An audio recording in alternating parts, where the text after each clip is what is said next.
I just want to start by asking all of you a question. By a show of hands, how many of you have struggled with mental health or know someone in your life who has struggled with it? Take a second to look around you. There are more people than you think. I'm Jihad Bnimoussa, and I'm a psychologist. And I'm sorry, I can't read your mind, and I can't tell you if you're going to end up with your crush. But what I can tell you is that mental health struggle does affect more people than you think. It doesn't just affect a portion of the population or a percentage. Every single one of us struggles with mental health. The only difference is that it's at different points in our life. It actually, though, affects young people more than most. I personally struggled with mental health as a teenager. I struggled with depression and suicide, and I wasn't the only one. My friends were struggling with mental health, people I knew from my family, from friend groups. They were struggling with depression, anxiety, eating disorders, OCD, ADHD, and so many other problems.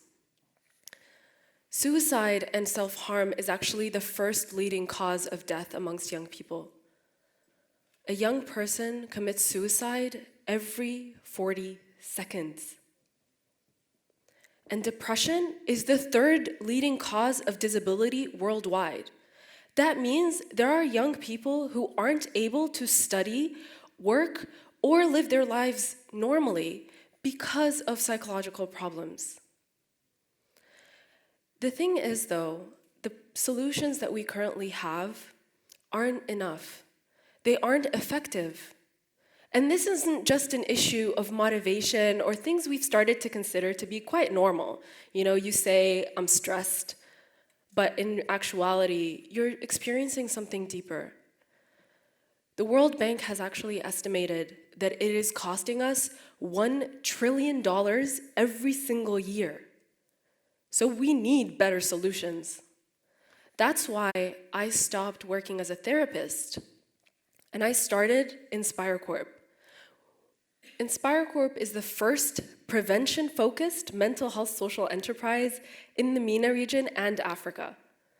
We are dedicated to serving youth, and we started quite small. We started as a mental health support group for girls, where we would tackle conversations around mental health disorders through activities. So we would use cookie decorating and art therapy to talk about depression, mandala art and meditation to open a conversation around anxiety.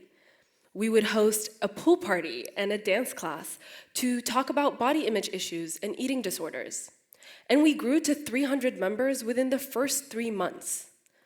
So we started going to the schools that these girls were coming from. And we started our resiliency education program, where we build the social and emotional intelligence of young people and build their psychological immune system, so that as a young person, you can go through problems, you can go through difficulties, but you don't have to develop mental health disorders. We believe that education should primarily teach you about how to deal with your mind. It should teach us about how to figure out our obstacles. I would like it to teach me about why I can't seem to study or work, but I can binge watch Netflix like a pro. And this should be available to every single young person. Unfortunately, that model is not sustainable because it relies on an expert being there in person with a small group of young people. That's why we cloned ourselves, just created copies so we could spread across the world. I'm joking. We were just using the power of technology and artificial intelligence in order to change the model of traditional therapy and make it available to young people through their schools. So through a young person's school, they can access support through a mental health counselor, a trained person who can help them figure out what's going on with them, and then they can access modules that teach them the social and emotional skills that they need. Now, this model is scalable. It can serve millions of young people at the same time. This is a global issue, and we believe that every single young person, especially those in developing countries, need this help because 90% of the world's youth actually live in developing countries. We work on advocacy as well because of this concern. We want to make emotional education a human right. It should be a component of your right to quality education. But this work can't be done just by ourselves. We need the help of every single person because this is an issue that concerns all of us. So you can support this mission today either by starting a Fairy Lights support group in your school or participating in the research and testing of the mobile application. Or you can use your network and mobilize it to serve our advocacy efforts. All you have to do to start making an impact today is reach out. I'm Jihad Bnimoussa, and my mission is to make emotional education a human right.